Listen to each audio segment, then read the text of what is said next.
Marcos Daniel Aguilar, este es tu segundo libro de ensayos. Me parece además que el ensayo es un género literario muy, muy difícil, y que hay que hacer ensayos cuando realmente uno tiene eh, idea de cómo hacerlo, digamos, ¿no? En este sentido, me parece es un Claro. ensayista muy, muy interesante. Y este Gestos del Centauro, que acaba de salir, que es maravilloso, que salió ediciones periféricas, me resultó sumamente interesante y sobre todo original, me parece, ¿no? ¿Qué dirías tú? Sí, claro, Mónica, muchas gracias por tu comentario. Efectivamente, el ensayo no es un género sencillo, ¿no? Pero a la vez es un género muy divertido, ¿no? No es sencillo porque yo siempre he tenido la idea que el ensayista siempre debe encontrar un tema de interés no solamente para uno como escritor o como ensayista o como periodista, ¿no? Porque también muchos de los ensayos que uno escribe, pues también tienen la forma de artículo periodístico o artículo de opinión. Entonces, el ensayo tampoco es ajeno a nuestro ámbito periodístico. No es sencillo porque hay que encontrar justamente ese tema que se diferencie de otros temas que hayan pensado o investigado pues otras personas, otras escritoras, u otros escritores, encontrar un punto que nadie más haya observado y que pueda resultar de interés. En ese sentido, pues en Gestos del Centauro, pues yo quería indagar sobre todo mi interés en torno a la historia de nuestro continente y a la historia de nuestra cultura hispanoamericana, pero no quería hacerlo de una manera convencional, ni tampoco meterme a cuestiones de las ciencias sociales, ni de la ciencia política o la sociología. Quería encontrar otro punto, justamente, como lo digo en torno a los objetivos del ensayo, que sea diferente y a la vez que sea divertido o curioso al menos. Y encontré justo en la figura de la presencia de un personaje, en este caso, pues es un ser, una criatura, como es el caballo, que me di cuenta que este personaje ha rondado a la historia de nuestras naciones, de nuestra cultura, pues al menos desde los últimos 500 años, al menos desde la conquista, ¿no? Desde el descubrimiento de América y posterior conquista hasta nuestros días. Entonces, es esa figura que va transitando y que transita hasta el siglo XX y por supuesto que nos llega al siglo XXI. Entonces, pues básicamente ese es el interés, Mónica, encontrar, tratar de analizar y de describir a través de mis ojos la cultura hispanoamericana a trote de un personaje, en este caso el caballo, ¿no? Entonces, si combinamos al artista que pintó los cuadros que yo describo en este libro de ensayos, o al escritor que escribió los poemas o las novelas o ensayos que también describo en este libro, si juntamos al caballo con el artista, tenemos ese binomio que es el centauro. Sí, por otro lado, tú estableces el caballo desde una idea mítica, ¿no?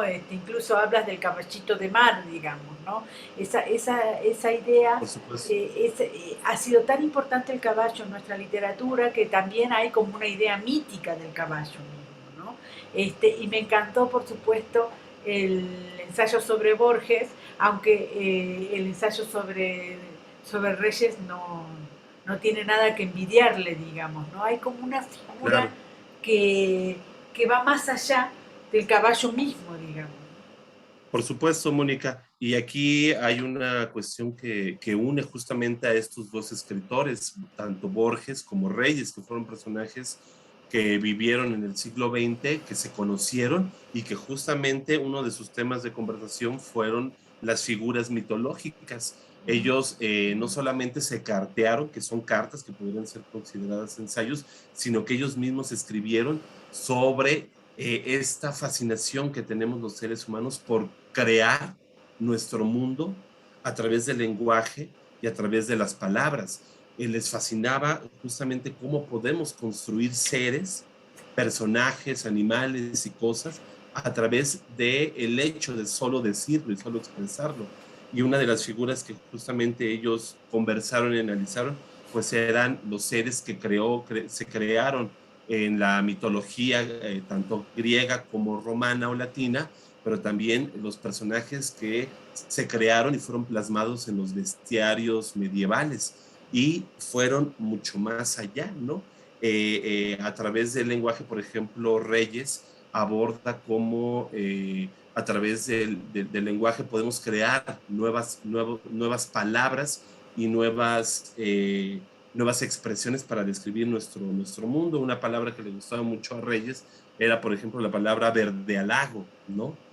Es una fusión de palabras para construir un adjetivo. De la misma forma, Borges analiza justamente en su libro sobre el manual de la zoología fantástica que escribe junto con Margarita Guerrero, justamente cómo hemos ido creando como seres humanos a estas criaturas. Y cómo el caballo, fusionado con otros seres, otros animales, son parte también de nuestra imaginación.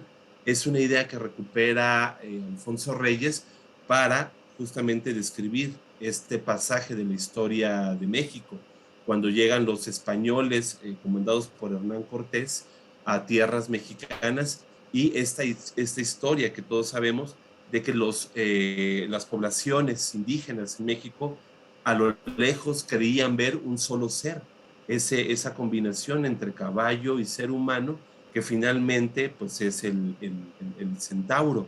Entonces justamente esta es una conexión justamente entre Borges y Reyes, ¿no?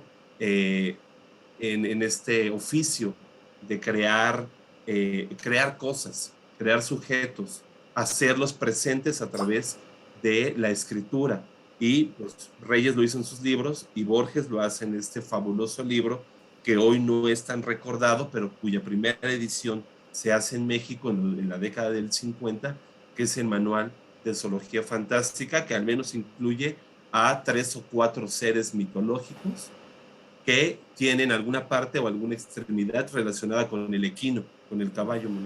Que luego recupera Bolaño, ¿no? Con los nazis en su libro, con el tema Claro. del tema este de los nazis. Ahora, también para ti el centauro, el caballo, no es solo una mitología, sino también es una utopía. En un ensayo que dices gaucho bueno en pingo, gaucho malo en redomón, que para mí son palabras sumamente Claro. cercanas, donde analizas el Martín Fierro, ¿no? Cuéntame un poquito Sí, de claro. este caballo, este centauro como una utopía para nosotros, para los Claro, latinoamericanos. sí, por supuesto, Mónica, pues ese es un tema que a mí me apasiona mucho porque lejos de lo que podría pensarse, a mí me gusta mucho ver justamente lo que llamamos la conquista de América, o la conquista de México en particular, un poco desde la perspectiva de cómo la tomó Edmundo Gorman. Más que la conquista de un pueblo sobre otro, fue la invención de una civilización que quería renovar justamente sus ideales como humanidad y como civilización. Y eso es justamente América y muy en particular Latinoamérica o Hispanoamérica. Somos y seguimos siendo ese ideal y ese sueño por crear pueblos y sociedades mejores. Somos al mismo tiempo, y lo decía Edmundo Gorman, somos la idea de crear una sociedad occidental con mejores valores que ya se habían perdido en Europa, pues tras la Edad Media y el comienzo del Renacimiento, o que justamente querían recuperar los mejores valores para la humanidad, con muchas más libertades y mucha más justicia. Esta es una idea que los escritores hispanoamericanos desde el siglo XVII y XVIII van a retomar y que sobre todo pues lo van a recuperar nuestros autores del siglo XIX y del siglo XX, pues en el Caribe está José Martí, en México pues tenemos a nuestros intelectuales del XIX, desde Ignacio Manuel Altamirano, Vicente Arriba Palacio, el mismo Justo Sierra, en Argentina, Sarmiento, por ejemplo, en Uruguay, José Enrique Rodó, y van a continuar con autores como Vasconcelos, o Alfonso Reyes o Mariátegui en el Perú, con este ímpetu de renovar estas sociedades. A eso me refiero con la utopía que es América, ¿no? Entonces, cuando tú empiezas a leer justamente a los autores latinoamericanos, en el caso de en Argentina, como Hernández con su Martín Fierro, o Leopoldo Lugones cuando retrata las guerras gauchas de la guerra de independencia, justo en su novela sobre la independencia en el sur del continente, que son las guerras gauchas, o cuando hablamos de Ricardo Guiraldes y su Don Segunda Sombra, hay un sentido y un sentimiento de querer renovar justamente los ideales por crear una sociedad, por crear sociedades más justas. Y no solamente se relaciona con los procesos de independencia, por traer a nuestros pueblos más libertades, sino que también se relaciona con el poder creativo de poder escribir nosotros mismos nuestra propia historia. Y eso es lo que va a hacer, eso es lo que va a hacer Reyes, reescribir nuestra historia para poder entregarnos una historia más acorde a nosotros. Eso mismo va a hacer Ricardo Guiraldes al describir el campo y la pampa argentina desde su propia visión y desde nuestros propios ojos, y dejar afuera, Mónica, la visión que los europeos tenían sobre nuestra historia como una historia exótica, como abandonar la visión de nosotros los americanos como latinoamericanos, como los pueblos bárbaros, sino estos autores, los que toco, José Hernández, Giraldes, Borges, Alfonso Reyes, hasta el otro autor que es un francés que nace en una de las islas del Mar Caribe, como es Saint John Perse, están justamente pugnando por escribir nuestra propia historia. Y a eso me refiero con la utopía. La utopía se ha escrito y se sigue escribiendo a través de todos los géneros literarios. Uh -huh. San John Perse a través de la poesía, Huiraldes a través de la novela, José Hernández y Alfonso Reyes también a través de la poesía y el ensayo, ¿no? Entonces no importa el género literario, lo importante es el ideal que tuvieran estos personajes por construir mejores sociedades. Y lo interesante acá, Mónica, es que nuestros autores jóvenes en ese siglo XXI lo siguen haciendo. Y tenemos hoy una sociedad tan potente que quiere vencer justamente los yugos que nos han atado a manos justamente pues, de la pobreza, la injusticia, la discriminación, y seguimos ese camino de utopía. No sé si esto suceda en el resto de las sociedades de otros continentes o de otros países, pero tú conoces muy bien que lo que estamos haciendo en esta parte del mundo, seguimos construyendo esa utopía. En este caso es del centauro porque pues, el caballo es el que va narrando un poco esta historia, ¿no? Cultural, pero la utopía pues, sigue en marcha y evidentemente pues, no va a parar, porque la utopía es, no hay tal lugar, jamás vamos a llegar a ese lugar, pero lo importante es el tránsito, el camino. Perfecto, la última pregunta es, precisamente me la fuiste Gracias, Mónica. contestando, es el tema de cómo está la literatura ensayística, más allá de que tú dices, bueno, estamos Sí. persiguiendo la utopía a partir de cualquier género, ¿cómo está la literatura ensayística hoy en México, teniendo en cuenta de esos jóvenes que persiguen esta utopía, ¿no? Claro, Mónica. Si en alguna parte, tal vez en el tránsito del siglo XX al siglo XXI, tal vez yo leía algunos textos, artículos, ensayos sobre cómo el ensayo iba perdiendo fuerza, sobre todo después de la muerte de Octavio Paz a finales de los años 90.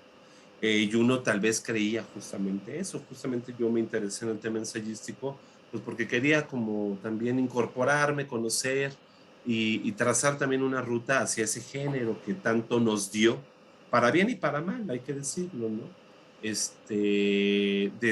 Justo desde la carta atenagórica de Sor Juana de San Inés de Juan. la Cruz, podemos considerarlo uno de nuestros ensayos fundacionales en el continente, hasta, pues, justo los ensayos de nuestro premio Nobel mexicano, ¿no? Tomando en cuenta, pues, a los demás ensayistas. Pero en los últimos años, Mónica, yo he visto renacer al género, por desgracia, a causa de los males que hemos padecido como sociedad. Pero a la vez me da gusto que justamente estemos dialogando. El ensayo es un diálogo, es arrojar preguntas a través de la escritura para que los lectores arrojen posibles respuestas. Así tenemos la ensayística, por ejemplo, muy pujante de Cristina Rivera Garza, que a través del dolor que provocó el terrorismo provocado por el crimen organizado, ha escrito, por ejemplo, un ensayo fundamental para nuestra época como es Dolerse, ¿no? En donde ensaya cómo el neoliberalismo ha lacerado nuestras sociedades y a nuestros cuerpos, se ha apropiado de nuestras vidas y de nuestras identidades como carne de cañón para seguir con su negocio, ¿no? Tenemos ensayistas como Viviana Benchushan, que también desde hace una década está ensayando sobre cómo el capitalismo en su etapa más exacerbada, pues también nos ha hecho perder no solamente nuestras identidades culturales, sino también nuestra perspectiva histórica, ¿no? Tenemos, pues no sé, ejemplos de otros y otras ensayistas que están ensayando sobre nuestra condición como seres humanos en un mundo globalizado que camina a toda velocidad, ¿no?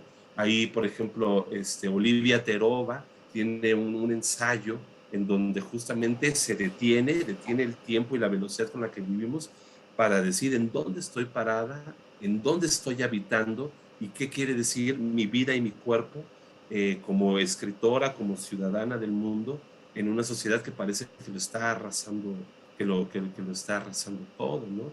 O ensayos como el de Yasyana, ¿no? Que habla sobre cuál es la condición de pueblos y grupos marginados, no solamente por ser mujeres, sino por venir de comunidades indígenas, también en una sociedad globalizada y mediatizada, en donde parece que está triunfando la perspectiva occidental de que hay que ser ricos, hay que ser famosos, hay que ser blancos, hay que ser occidentales para poder triunfar en la vida. Una, una, una ideología muy comercial que las redes sociales también nos están llevando hacia allá si no somos cuidadosos, ¿no? Entonces, yo veo una literatura y una ensayística que está pensando en nuestro tiempo. Y para concluir, Mónica, te quiero decir que va más allá. Tenemos escritoras como Selva Almada en Argentina, o poetas como Uber Matiguá o Verónica G. Redondo, que a través de la poesía están haciendo lo que también debería ser el ensayo, hablando sobre cómo estamos viviendo, ¿no?